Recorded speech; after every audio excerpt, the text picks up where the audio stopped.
facilitate a VDOT road improvement project.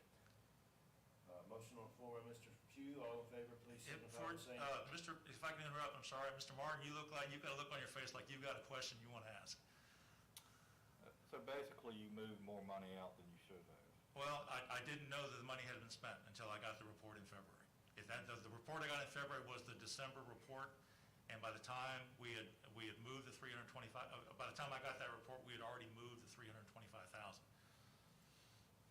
Yeah. So I mean, it's not, you're not really going over budget. No, sir. It's just really basically It's taken, we moved money from 2020 to 2021, now we have to move it back. Perfectly fine, yes, thank you.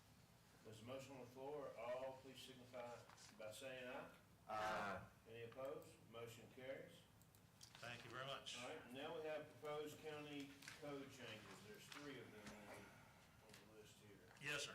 I brought this up briefly last month, and I want to preface this discussion by saying I'm not looking for a decision this month. What I'd like to do is I sent these to you a couple weeks ago, I think, or last week, and I want to present them today and then get you all to think about them and get back with me maybe by mid-month with any comments, changes that you think are appropriate, and then come back to the May meeting if you're okay with going forward with them, with an ordinance to make these changes. Mr. Lockaby has already reviewed them. He and I are talking back and forth. But just briefly, Section 15-121, the main thing there is to change the wording. If you look at that report, you see the first Section 51, you see the existing, and then you've got the red line proposed changes, and then the clean copy down at the bottom. The only thing that I would like to change is where in the middle of the line it reads system capacity. Change that to estimated average daily water to be used, which is the way we normally do it anyway, and have historically done it. And the reason I want to do that, and I want to use a project that's coming in, hopefully coming in very soon, just as an example. They have they're going to be using a water purification and reuse system.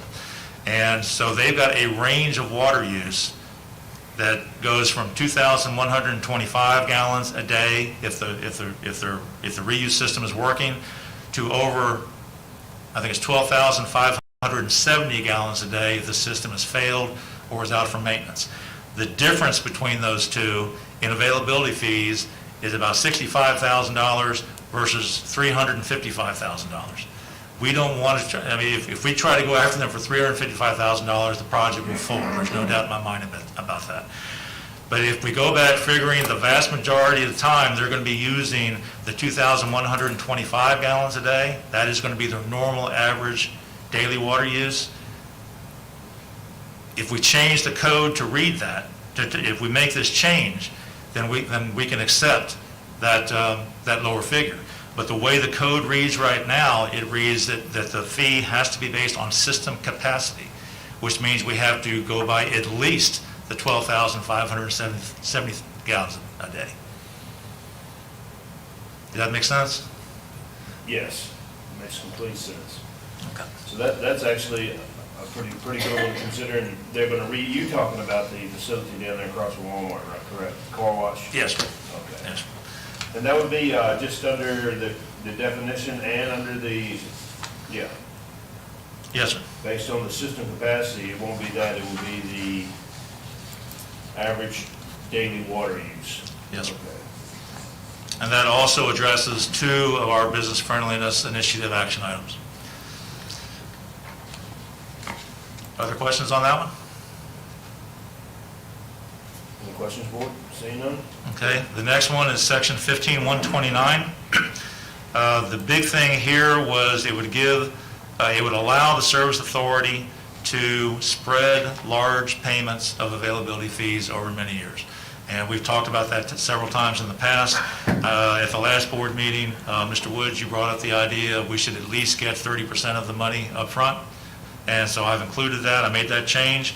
Mr. Lockaby has talked about the possibility of, rather than giving the executive director the explicit authority to do that I should be required to bring it back to the board, which I would do anyway. But I've got no problem with making that change.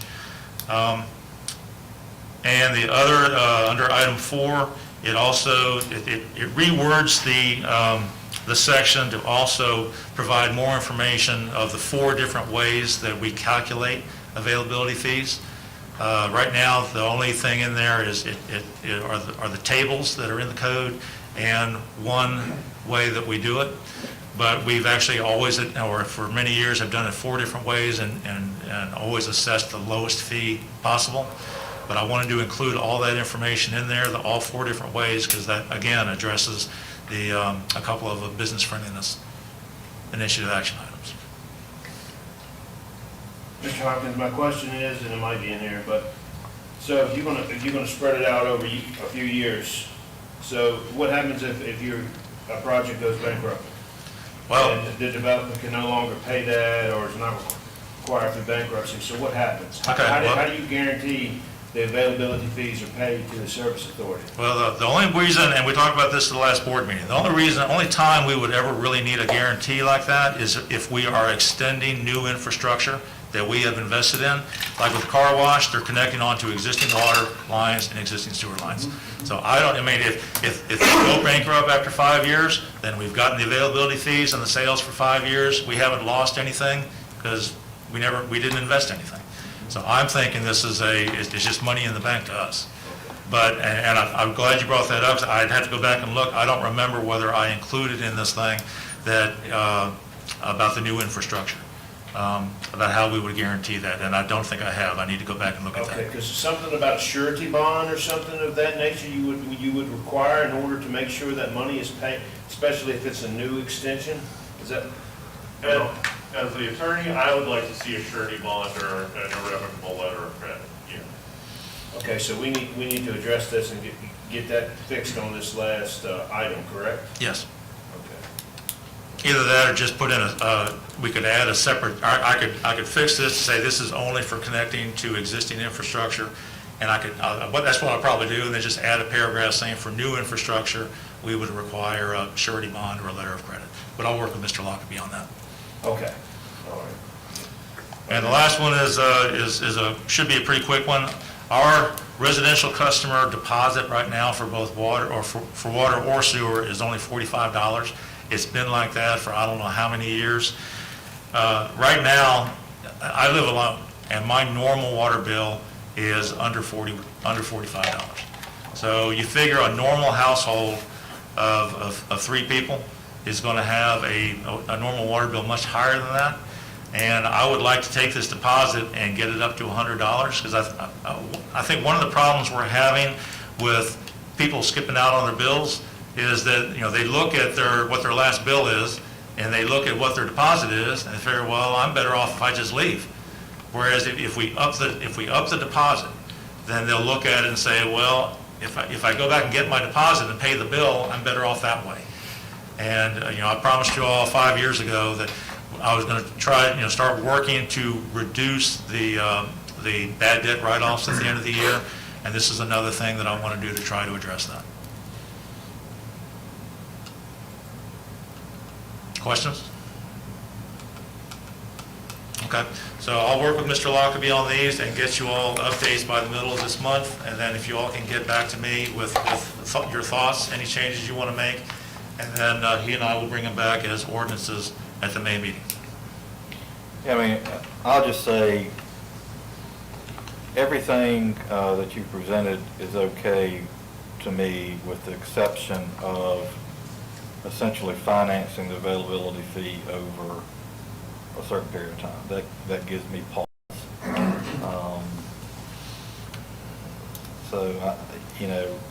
Holding a surety bond for 3 years, 4 years, or whatever, I think that's going to be a little bit difficult to manage.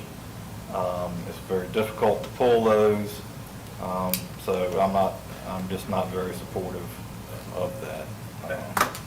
Of the new infrastructure part, or the whole idea, even for existing infrastructure? The idea in general of, basically financing or, allowing people to pay over a certain amount of years, because I thought what I heard you say in the beginning, when you changed from the maximum capacity of the system to a certain amount of gallons per day, that was going to reduce the availability fee. Is that correct? Or did I mishear you? No, all right, their range is, say, 2,000 to 12,000. The 2,000 is what they will use on the average every day. And the 12,000 is when their water reuse system doesn't work. Correct. So if we use the 2,000, then their availability fee goes way down. It helps, it promotes their development. They're going to be much quicker to come in and do this. If we go back and say that no, you're going to have to do it per the 12,000, and you can't, we're not going to allow you to finance it over a number of years, you're talking $350-something thousand, which is a major cost for development, and I think they'll walk. Oh, I understand. Yeah, but- Yet, if you're reducing the availability fee, why do we need to allow them to pay it over a number of years? I can understand if you were basing it on the maximum capacity and it was $350,000, but then if you reduce it down to 2,000 gallons per day or whatever it is, and the availability fee comes way down, which means why do you still need to allow them to pay that over a certain number of years? It's just the idea of promoting development. This was an action item that came out of the Economic Development Authority, and the board directed me 3 years ago, whenever it came out, that they wanted me to find a way to do this, and this is what I proposed. Yeah, I'm with Mr. Martin on this one. I don't think it's a good idea neither. I mean, I don't know if any of the other localities, the service authorities use any type of calibration or whatever you're using to do this. I think you're asking for trouble. I mean, I'm fine, if you want to look at reducing availability fees, fine, but paying them over 3 or 4 years and having to hold surety bonds or letters of credits in order to make sure that that money's paid to the service authority, I don't think that's a good idea. I think it should be paid up front when it should be. That's just me. I'm just letting you know my opinion up front. I appreciate that. If all four of you, and I'll talk to Mr. Pro also, if all four of you could weigh in on that by the middle of the month, and then if we have to make a change and take that out, we'll take it out.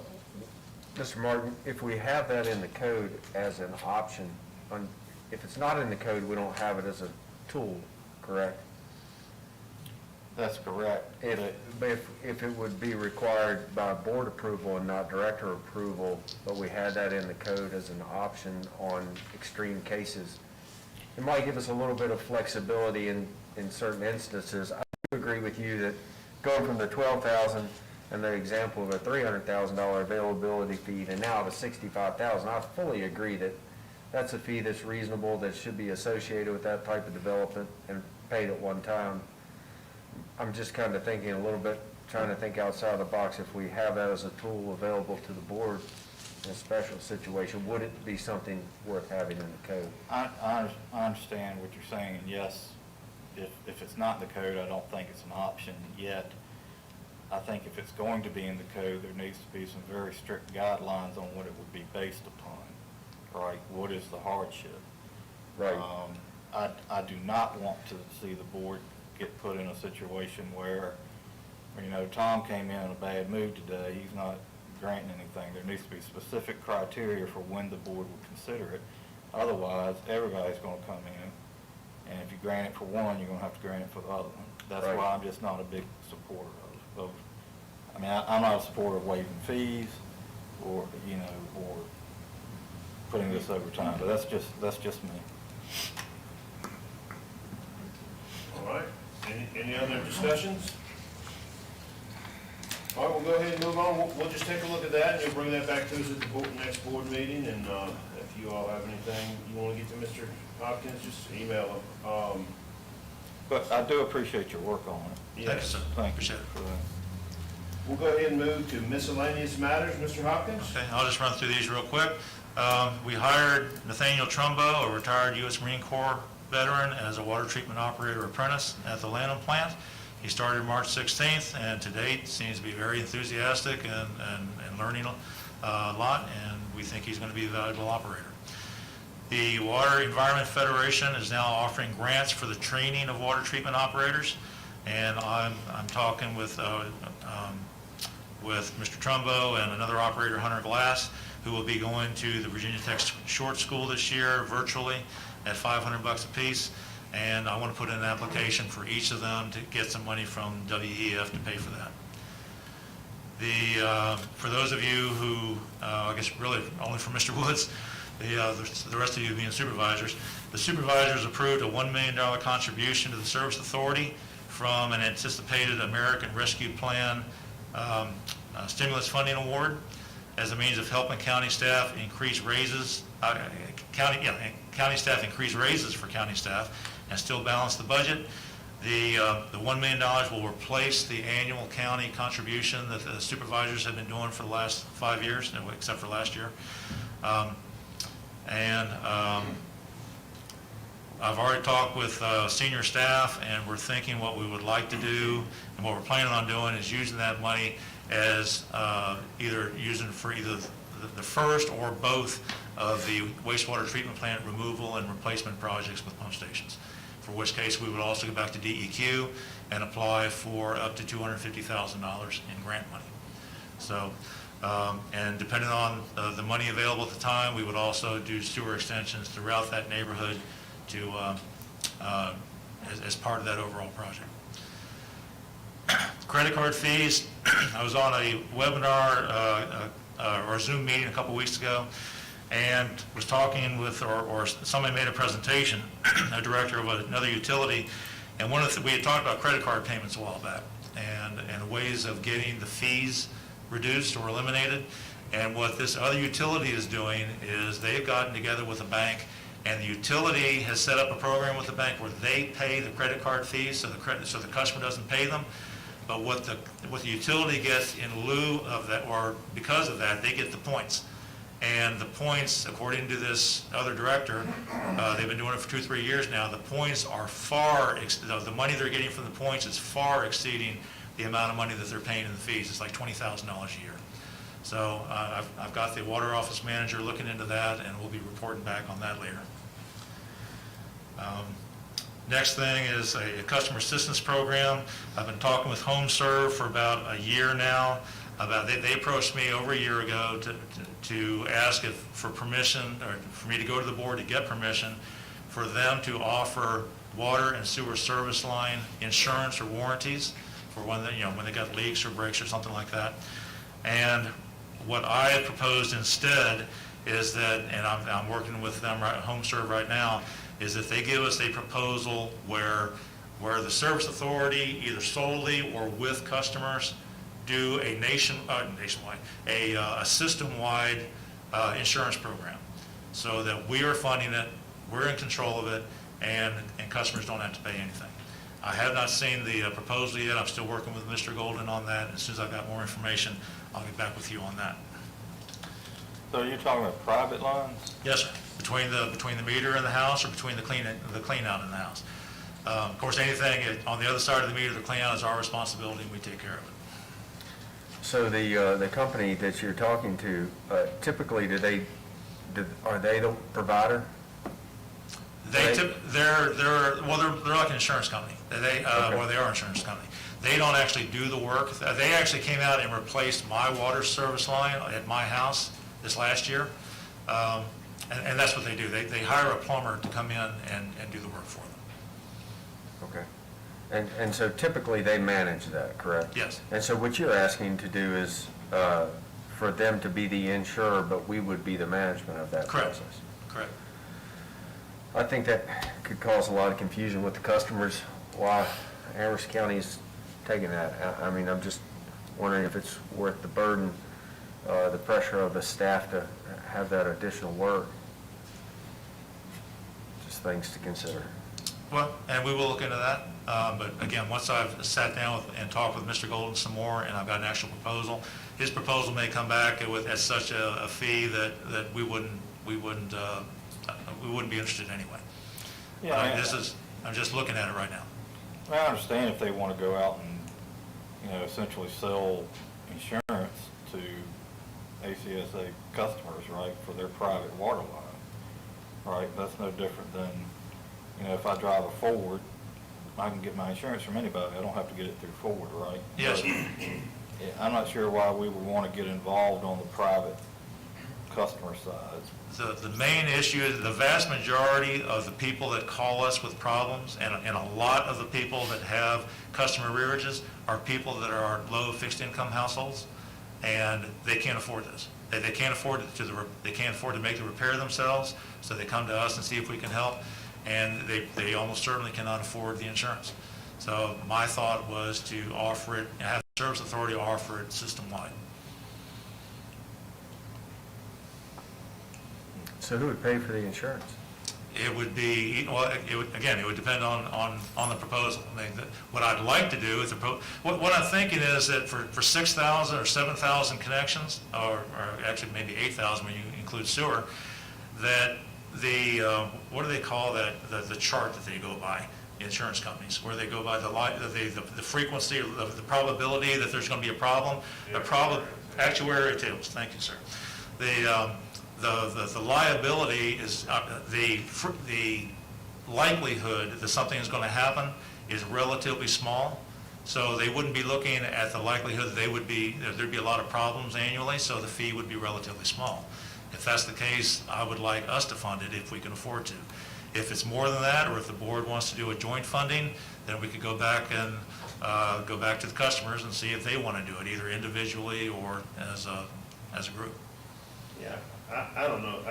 Personally, I think that you open up a can of worms, you're going to be dealing, you've got a limited staff now anyway, and then you're going to be adding this whole deal of you coming on their property. I don't know what that will do with insurance. You're going to have to go on their property, dig up the lines, replace the lines, and do all of that. I don't know if that's a good idea. No, we wouldn't be doing that. They would, Well, I certainly don't think we should be paying for their insurance to do it. I mean, that's what you just said, so I agree. I'm not a big fan. okay, well, I'll bring it back if, once I get a proposal, and then we can kill it then. I got a question. You're talking about the $1 million that we, the COVID money. Yes, sir. That money was sent for replacement of sewer lines. The county gave $169,000 or whatever it was per year, and that was based upon going to communities that have failing systems. That money was going to those failing systems. Now, that money that we were giving you, the $1 million, I assumed that money was going to be used for the same purpose. And it is. But you were talking about a pump station. Yes, sir. Replacing old, wore out. I mean, if these two treatment plants are 50 years old, is that right? 50 years old. If those things go bad, and they could both go, they're both the exact same size plants, same type of plant in the same area, about the same number of customers. They could both go bad at about the same time, but each one you're going to have 100 or more homes that have nothing. They got nothing for sewer, nothing for wastewater disposal. So to me, this would be an appropriate use for that $1 million. I was under the assumption that $169,000 every year was going to extend sewer lines specifically in the Lakeview subdivision area is where we had talked about it. But Well, not just there. I mean, like in some of the other areas, but that's the number one priority as far as what, I've been on this board because that's where we've been extending them. Those lots are too small for your normal septic system. A lot of them are for replacement. There's no reserve drain field. But that was just my understanding. Maybe you all have a different understanding. But, I mean, I can see where you're coming from as well, too. If you have a failing pump station, you have a failing pump station. Okay, well, we're not ready to make a decision yet anyway, so we can come back to this later. Are there any rules on the American Rescue Plan, like the funding? Are there any rules or regulations we have to follow? The only rule that I heard is that, and I'm only guessing, I thought I heard this, is that the money has to be, I don't know if it has to be spent, but it has to be contracted at least by 2024. Well, That's I'm what Has to not, be spent. Sorry, I'm going to tell you that right now. Okay. Has to be complete. when? In 5 years? Oh, 5 years? Huh? You say 5 years? Yeah. Oh, 2024 is Right. 3. 4 years. 2024, Okay. the project has to be complete. And we don't have guidance yet, so your pump station versus your lines versus, that guidance isn't here yet as to what we're allowed to do. The idea is it will allow for the lines, but I don't know about the pump station yet. Yeah, but I guess what I kind of heard you say there is essentially, I think the board set aside, what was it, 160, I thought it was 170 something. All right, so let's just, for round numbers, let's call it 175. It went up each year. Okay, and, and essentially, I think what the board was saying is, okay, we're gonna take some of this, grant money that we got and give you that funding 4 or 5 years in advance, right? Yes, sir. But since it is being given to you in advance, what I heard you say is possibly you could leverage that funding with other grants, right? Because you had it up front Yes, sir. instead of waiting. And I think that's a very good idea, to look at doing that kind of stuff. But I would encourage you to work with Ms. Hopkins on the type of thing that. Of course. Not Ms. Hopkins, Ms. Wicks. All right, Ms. Wilson, yeah, what. I just wanted clarity to make sure, you know, what we're doing with. Well, this is all very preliminary. I mean, I just heard about it a couple weeks ago, and so I talked about it with staff, and we all agreed that would be the best use of the money for the service authority, but maybe we can't do it that way. Okay. But no, we're not gonna do anything without coming back to the board and get direction. 4 more quick items. Right now the service authority belongs to the Virginia Water and Wastewater Authorities Association and the Virginia Association of Municipal Wastewater Agencies. I got an invitation from the City of Lynchburg Water Resources Department Manager, Tim Mitchell, to the service authority join a new group a new organization they're forming called the Virginia Municipal Drinking Water Association. And so I'm looking into that. The fees would probably be, the membership fee would be similar to the other two. And so once I've got the actual fee, I'll come back to that. But I think based on what we've gotten out of the other two, I think this would be a tremendous thing for us to join. And I think we get a lot of benefit out of it. But I'll come back and talk about that later. Cybersecurity, the assistant director was going to provide an update, but he had already planned at this meeting, but he had planned a vacation this week. So he will be back at either the May or most likely the June meeting to talk about the overall utility risk and resiliency assessment, including cybersecurity. And the last 2 items, the UCMR 5 and the revised lead and copper rule, just to let you know that we got more regulations, more regulatory compliance coming that is going to cost us money and we're going to have to deal with. But I'll come back with, once I've had a chance, both of these things are new. They've just come out in the last week or 2. Once I've got more information, I'll come back and give you an update. All right. Well, thank you, Mr. Hopkins. Any other questions for Mr. Hopkins? Seeing none, we'll go ahead and go to citizen comments. Is there anybody wishing to speak at this time? Seeing none, we'll close citizen comments.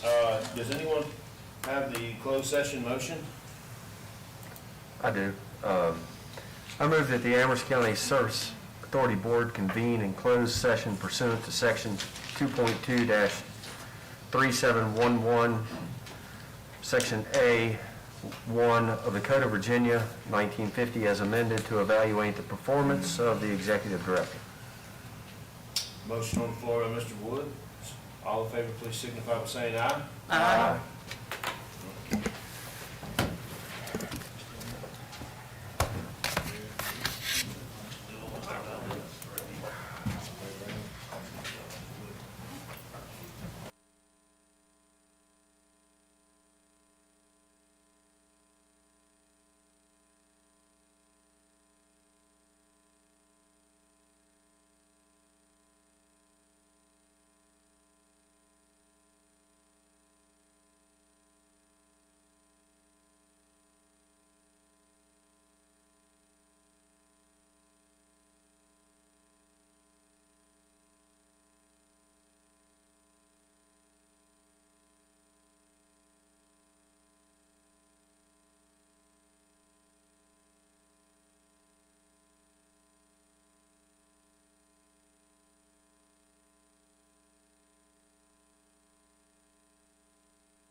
the Amherst County Service Authority Board come out of closed session. There's a motion on the floor. All in favor, please signify by saying aye. Aye. All right, and then, The certification.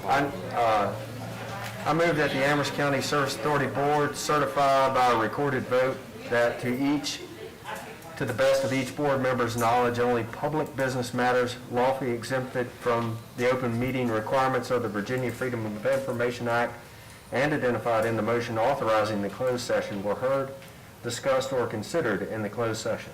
Mr. Woods? Yay. Ms. Moore? Aye. Mr. Martin? Aye. Pugh? Aye. All right, I'll now entertain a motion to adjourn. So, All in favor, please signify by saying aye. Aye. Thank you, gentlemen, ladies and gentlemen.